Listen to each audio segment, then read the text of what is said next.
Sir, up you go. I do. Floor is yours. Before I begin, Mr. Chairman, could I introduce my family? Absolutely. My wife of 46 years, Christine, a retired librarian. My daughter, Margaret, who we called Meg, she was an assistant United States attorney in the District of Columbia, but now has moved up to Capitol Hill and works for Senator Braun.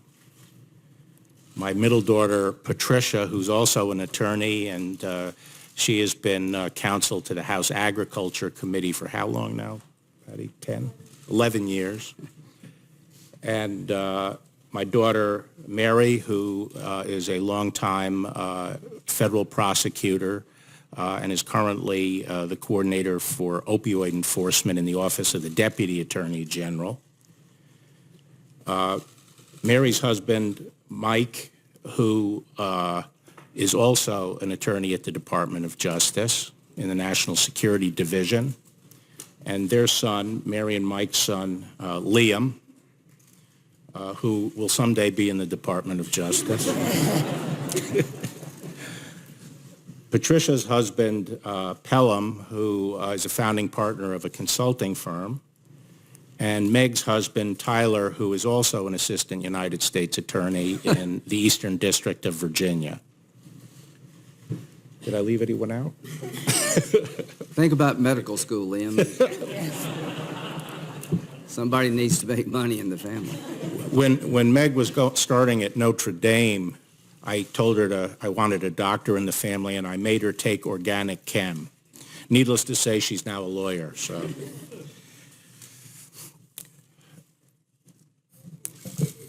good morning, Mr. Chairman, Ranking Member Feinstein, and members of the committee. It's a privilege to come before you today, and I'm honored that President Trump has nominated me for the position of Attorney General. I regret that I come before this committee at a time when much of our government is shut down, and my thoughts are with the dedicated men and women of the Department of Justice and other federal workers, many of whom continue to perform their critical jobs. As you know, if the Senate confirms me, this would be my second time I would have the honor of holding this office. During the 4 years I served under President George H.W. Bush, he nominated me for 3 successive positions in the department: the Assistant Attorney General for the Office of Legal Counsel, the Deputy Attorney General, and finally the Attorney General. And this committee unanimously approved me for each of those offices. 27 years ago at my confirmation hearing, I explained that the Office of Attorney General is not like any other cabinet post. It is unique and has a critical role to play under our constitutional system. I said then, the Attorney General has a very special obligation, unique obligations. He holds in trust the fair and impartial administration of justice. It is the Attorney General's responsibility to enforce the law even-handedly and with integrity.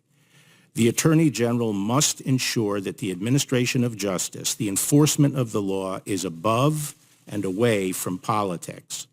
Nothing could be more destructive of our system of government, of the rule of law, or the Department of Justice as an institution than any toleration of political interference with the enforcement of the law. I believe this as strongly today as I did 27 years ago, indeed more strongly. We live in a time when the country is deeply divided. In the current environment, the American people have to know that there are places in the government where the rule of law, not politics, holds sway, and where they will be treated fairly based solely on the facts and the even-handed application of the law. The Department of Justice must be that place. I did not pursue this position, and when my name was first raised, I was reluctant to be considered and indeed proposed a number of alternative candidates. I'm 68 years old, partially retired, and nearing the end of a long legal career. My wife and I were looking forward to a peaceful and cherished time with our daughters and grandchildren. and I've had this job before. But ultimately, I agreed to serve because I believe strongly in public service. I revere the law. I love the Department of Justice and the dedicated professionals who serve there. And I believe that I can do a good job leading the department in these times. If confirmed, I will serve with the same independence I did in 1991. At that time, when President Bush chose me, he sought no promises and asked only that his Attorney General act with professionalism and integrity. Likewise, President Trump has sought no assurances, promises, or commitments from me of any kind, either express or implied, and I have not given him any, other than that I would run the department with professionalism and integrity. As Attorney General, my allegiance will be to the rule of law, the Constitution, and the American people. This is how it should be. This is how it must be. And if you confirm me, this is how it will be. Now let me address a few matters I know are on the minds of some of the members of this committee. First, I believe it is vitally important that the special counsel be allowed to complete his investigation. I have known Bob Mueller for 30 years. We worked closely together throughout my previous tenure at the Department of Justice. We've been friends since, and I have the utmost respect for Bob and his distinguished record of public service. And when he was named special counsel, I said his selection was good news, and that knowing him, I had confidence he would handle the matter properly, and I still have that confidence today. Given his public actions to date, I expect that the special counsel is well along in his investigation. At the same time, the President has been steadfast that he was not involved in any collusion with Russian attempts to interfere in the election. I believe it is in the best interest of everyone, the President, Congress, and the American people, that this matter be resolved by allowing the special counsel to complete his work. The country needs a credible resolution to these issues, and if confirmed, I will not permit partisan politics, personal interests, or any other improper consideration to interfere with this or any other investigation. I will follow the special counsel regulations scrupulously and in good faith, and on my watch, Bob will be allowed to finish his work. Second, I also believe it is very important that the public and Congress be informed of the results of the special counsel's work. My goal will be to provide as much transparency as I can consistent with the law. I can assure you that where judgments are to be made, I will make those judgments based solely on the law, and I will not let personal, political, or other improper interests influence my decision. Third, I would like to briefly address the memorandum that I wrote last June. I wrote the memo as a former Attorney General who has often weighed in on legal issues of public importance, and I distribute it broadly so that other lawyers would have the benefit of my views.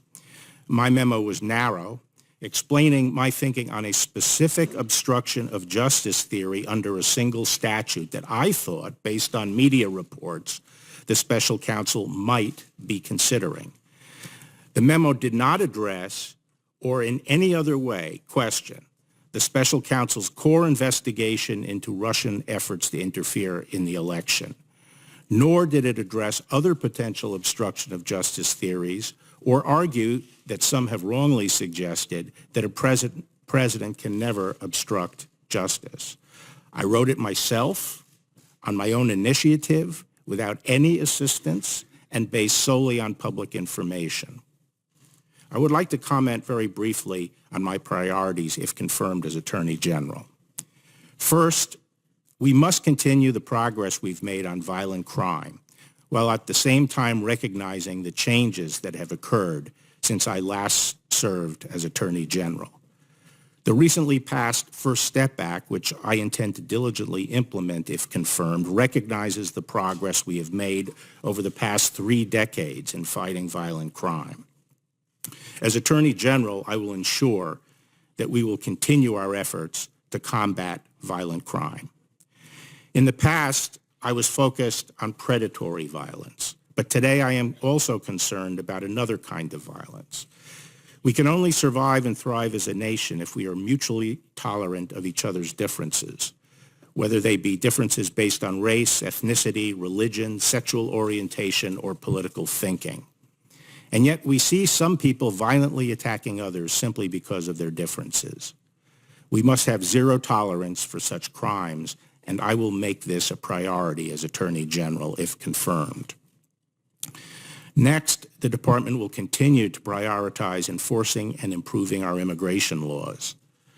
As a nation, we have the most liberal and expansive immigration laws in the world. Legal immigration has historically been a huge benefit to this country. However, as we open our front door and try to admit people in an orderly way, we cannot allow others to flout our legal system by crashing in through the back doors. In order to ensure that our immigration system works properly, we must secure our nation's borders, and we must ensure that our laws allow us to process, hold, and remove those who unlawfully enter. Finally, in a democracy like ours, the right to vote is paramount. In a period of great political division, one of the foundations of our nation is our enduring commitment to the peaceful transition of power through elections. If confirmed, I will ensure that the full might of our resources are brought to bear against foreign persons who unlawfully interfere in our elections. Fostering confidence in the outcome of elections also means ensuring that the right to vote is fully protected, as well as ensuring the integrity of elections. Let me conclude by making the point that over the long run, the course of justice in this country has more to do with the character of the Department of Justice as an enduring institution than with the tenure of any particular Attorney General. Above all else, if confirmed, I will work diligently to protect the professionalism and integrity of the department as an institution, and I will strive to leave it and the nation a stronger and better place. Thank you very much for your time today, and I look forward to answering your questions.